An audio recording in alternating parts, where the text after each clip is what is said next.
How's it going, everyone? Today I'm going to show you guys how to replace your 2014-2015 diesel Chevy Cruze oil cooler coolant lines. There's two of those. I'll show you those in a second.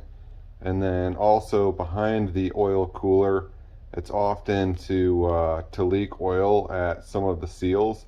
So once I pull that off, I'll show you guys those seals that leak. So this is the driver's side of the car. So I'm going to come below and I'll show you what I'm doing. So first off, just to give you an idea of where we're at, there's the drain plug for your oil pan. And then, I forget the name of this all the time, but I believe it's the SCR. Your dev fluid runs there, runs through there, I believe. So nonetheless, if you're deleted, you don't need it. So those are two, let me see really quick. These are two 13 millimeter nuts that hold that on. So the only reason I'm taking that off is because it's in the way of the oil cooler, which is right there. And then the two lines up top, so there's one right there. And then the other one is right there. So I'll try and get a good picture of that. So again, right there and right there. So you're just going to pull those two off and then either replace the O-rings on the inside, which you can find in the cheat sheet, or you can replace the lines themselves, but usually what's found leaking is the O-rings themselves. And then the gaskets that leak oil, there's some on the back side that attach to the engine, and then the other ones are between the seal right behind the oil cooler itself, so between that assembly and this assembly, whereas the other ones sit on the back side, and there's just two of those. So, and I'm actually, if you're deleted, I can show you really quick.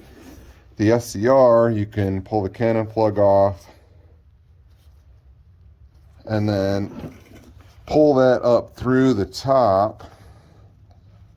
Or I shouldn't say, actually, not the cannon plug, the line assembly itself. So this is the line. It'll droop from behind your steering column, go around the back, and then you'll see right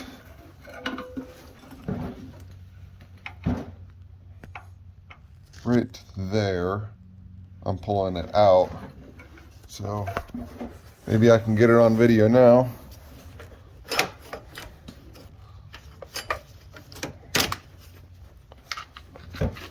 So that is the SCR line, I believe. So I'm just going to pull that off all the way back to the trunk, which is where it comes in and grabs the DEF fluid. And yeah, I guess delete that as well. And then as far as the hole up front, I'm going to make a blanker plate or just put it back on once I'm done with the job. All right, really quick, I'll show you how to pull those clips off the coolant line. So that's with the clip up. You're just going to take a flathead and run it underneath of the backside, and then once you get it underneath, just pop that out. And then there's two hold-on clips, so you're just going to pop those off. There's one there, and then there's another one up top. That one's a little bit bigger, that goes around the actual the coolant line itself. So I'm going to go up top and I'll show you where those clips are on the upper ones. All right, so on top of the engine, if you follow, let me show you really quick. If you follow this guy almost straight back, you'll get to the line. So I'm gonna hop up really quick and I'll show you that. If you come straight back, it's gonna be this guy right here. So take some needle nose pliers, squeeze that together, and then pull it back onto the end far enough to get off of obviously where it's sitting now.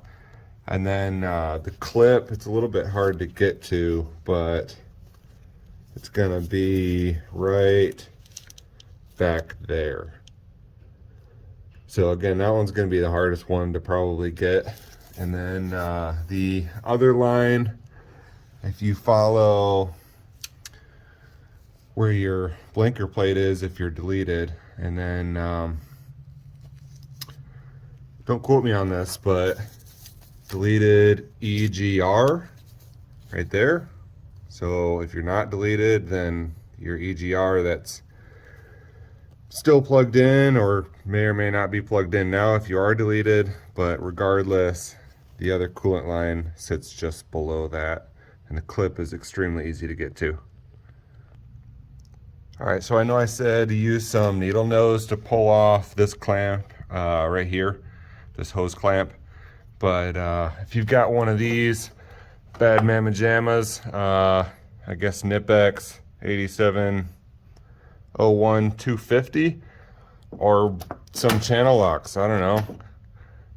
Those worked really nice to get onto that clamp. So once you get that off, you'll lose about a tablespoon of coolant, and then it starts dripping out of the pipe itself. So all I did to stop the leak is I just took my glove and plugged it up. All right, also another change of plan. So in order to get the clip off of this one, let me try and get a good view for you.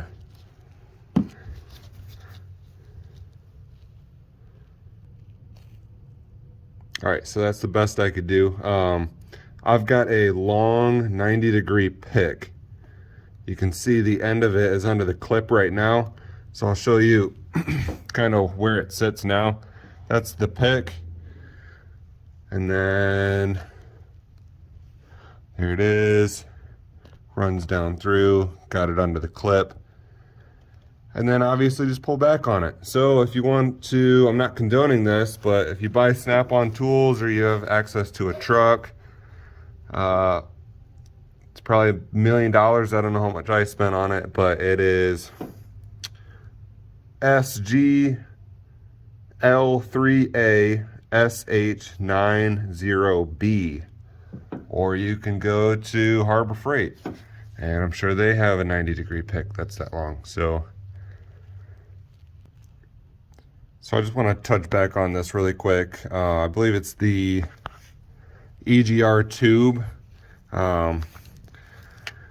Sorry for the people that are not deleted, but I believe the tube is going to be in the way.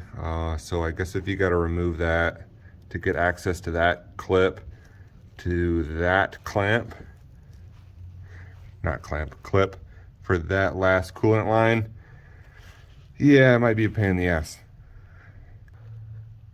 So be careful when you're on top of the engine. I find myself keep wanting to like put my hand down here, and there's a lot of these that are extremely fragile, especially these guys, which I believe your injection line. So I'm gonna pull off these lines and maybe give you guys an idea of how much fluid comes out.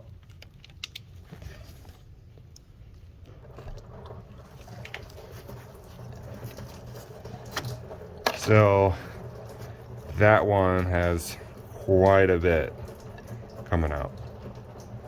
So have a pan below to catch all of that.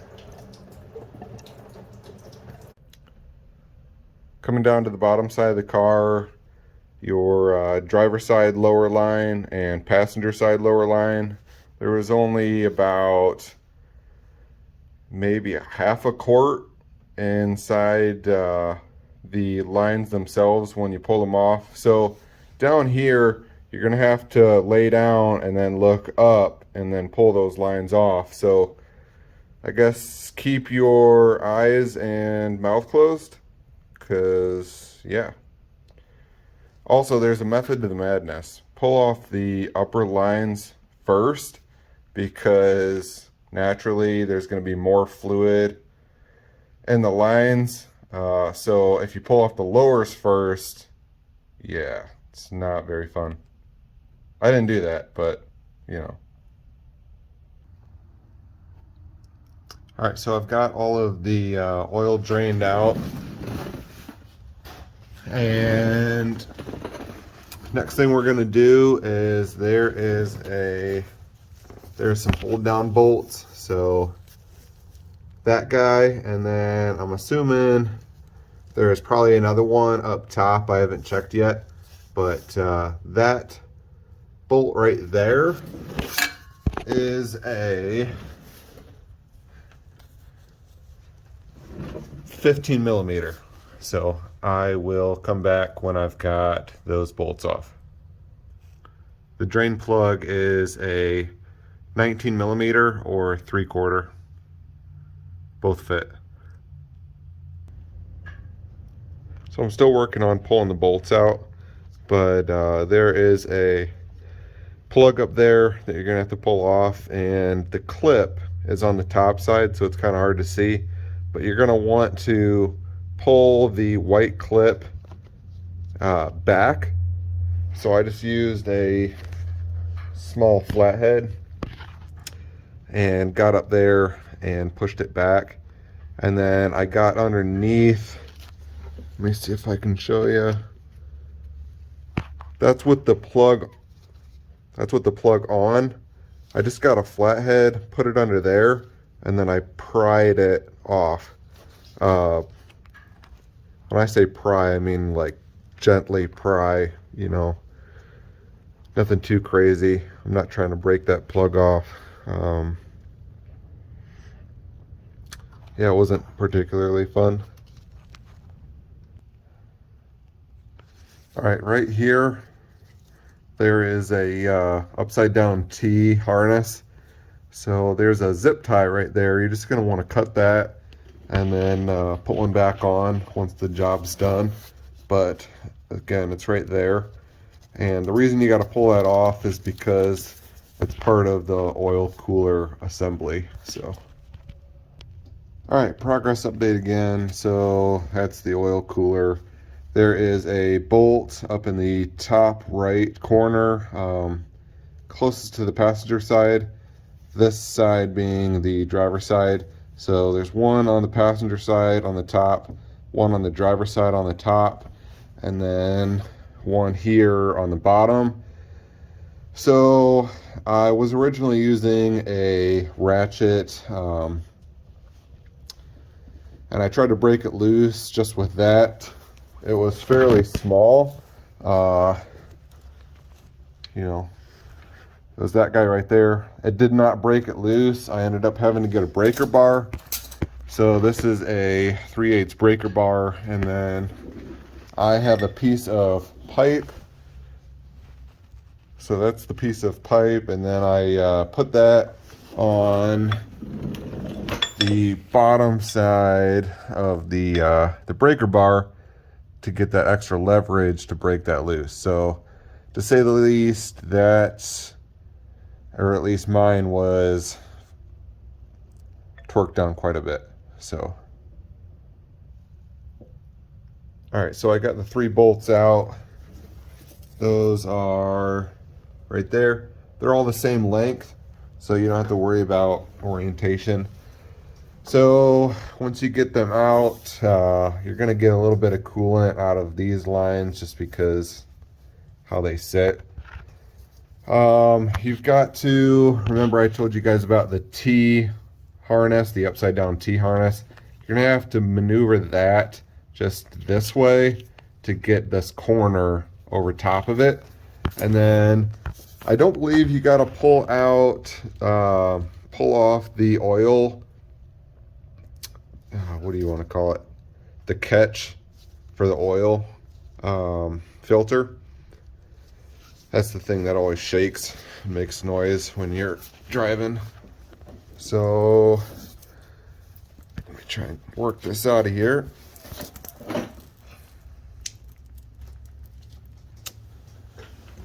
Yeah, it's a mess.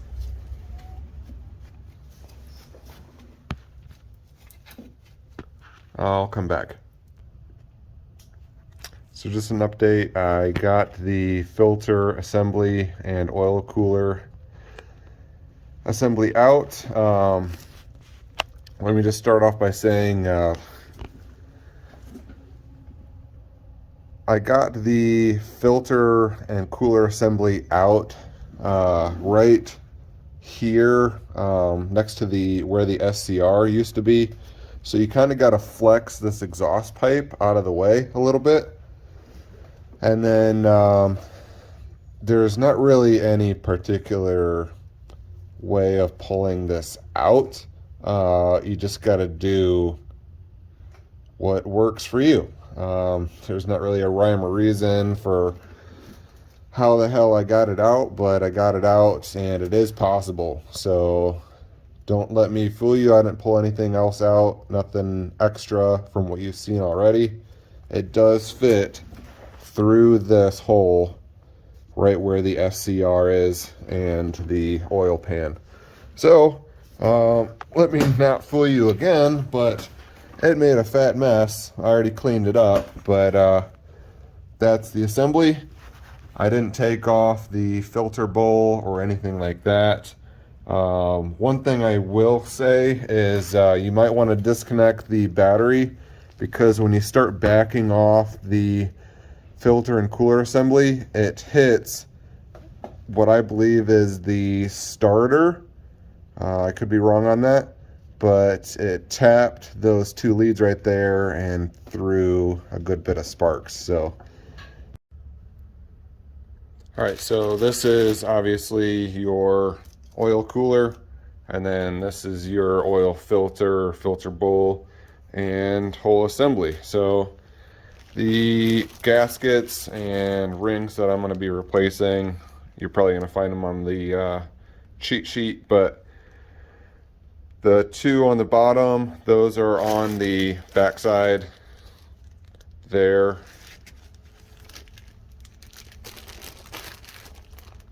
And then your oil pressure sensor is right there. So once I get this pulled off, I'll replace those. Real quick, it's a T40 to get the oil cooler off.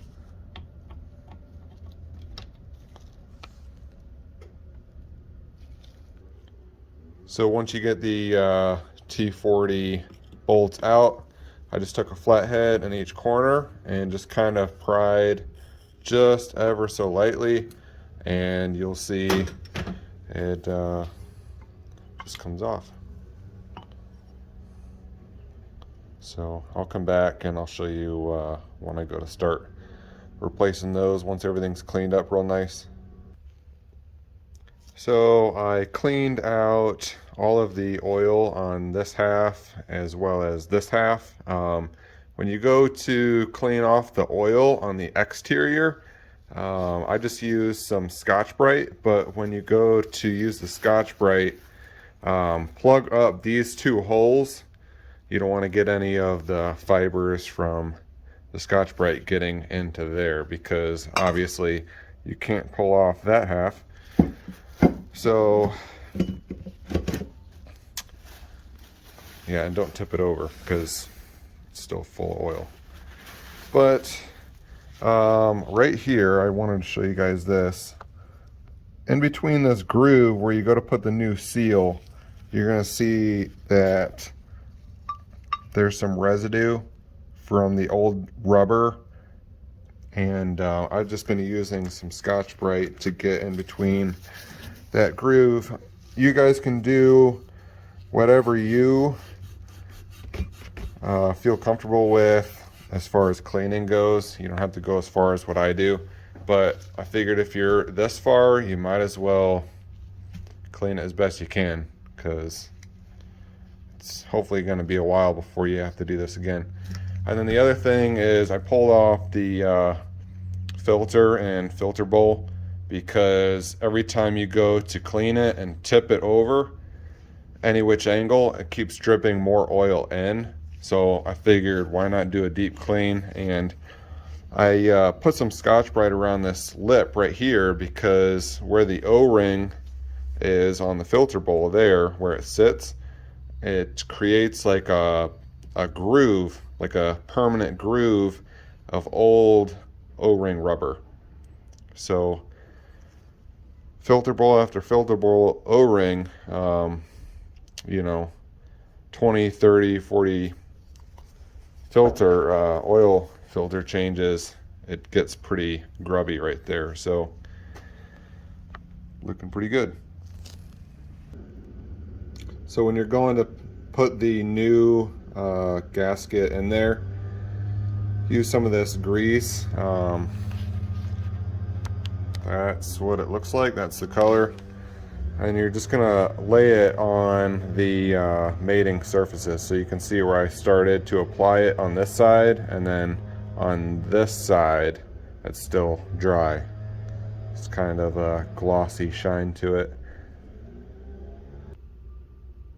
Also, I'll mention this seal that goes around here. Unfortunately, they didn't include that in the kit, at least not my kit. So I just put some fresh grease around this guy, and once you have the new seal in, it's going to sit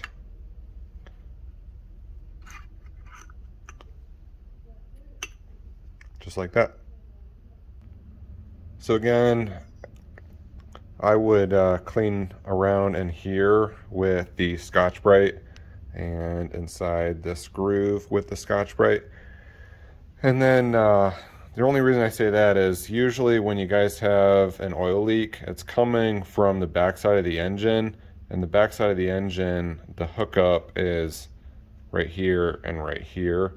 So a lot of cases, your oil cooler, that ring does not leak as often as these two.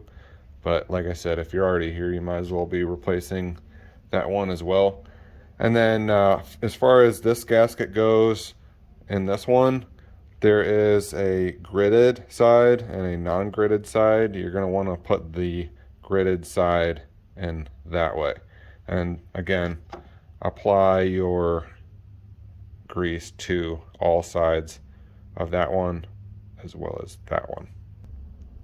Once the new gaskets are in, since you've got more grease left, what I did to keep that rubber as nice as it can possibly be for as long as it can, I packed the extra grease around the edges, the outboard edge and the inboard edge of the seal, and that should keep that rubber nice for a while. And then on this side, do the same. Just pack the grease. There's not much of a gap on this one, because a lot of the reason why you replace this gasket is because the old one, it actually has a gap in some of the corners. So this new gasket resolved that. So it's actually a pretty tight fit. So I'd be surprised if you guys had a gap, because I hardly have any in this one. And then remember I said earlier to keep the oil cooler right there tipped downward. The only reason I say that is because it's still full of oil, and I would not put any kind of cleaner in there, because oil and brake cleaner, they don't get along with each other. So keep that at a slight angle when you go to mate the two pieces together, because if you tip it the other way, then the oil is going to fall out and get all over the place, and you're trying to keep it kind of off of that seal because you got the fresh grease there now. And then once I got the screws ran down a decent amount to the point where I knew the oil wasn't going to seep through and get wash out some of that grease, I tipped it back over and I torqued it to 200 inch-pounds. That might be a little overkill. It seemed a little bit overkill, I guess. So you could probably get away with about 150. Yeah, that seemed like a decent amount. And then I'm just going to put a new filter in and use some of that grease that I have left over and put that around the O-ring. So all I'm doing now is I got to put the brand new oil pressure sensor in. And then once I looked inside there, it actually had quite a bit of black crud. I started cleaning mine already, but it was completely black in there. So I'm just taking a flathead and cleaning it out with a paper towel. And then I'm gonna put that in. I'm not putting any lube on the threads, no Loctite or anything like that in case I gotta change it in the future. It's not gonna be a pain in the ass. And hopefully I can just go up in there and pull it out without getting this whole assembly. God forbid I gotta change the pressure sensor. That's why I'm changing it now. Not that there's anything wrong with mine. Another thing is I clean around here with some Scotch-Brite and here because there is some O-ring residue there. So what I'm gonna do is take some of that grease, get some now, and just go around here, and that should ease the O-ring, the new coolant lines to go on, because they're a pain getting off. So I'm just making it as easy as I possibly can. I put a new filter in, put the filter bowl on. So I'm just gonna go down there now and I'm gonna Scotch-Brite a little bit where the assembly sits up against the engine block, and that's about it. And then I'm just gonna clean off all the oil residue and coolant residue that came out when I pulled this unit out.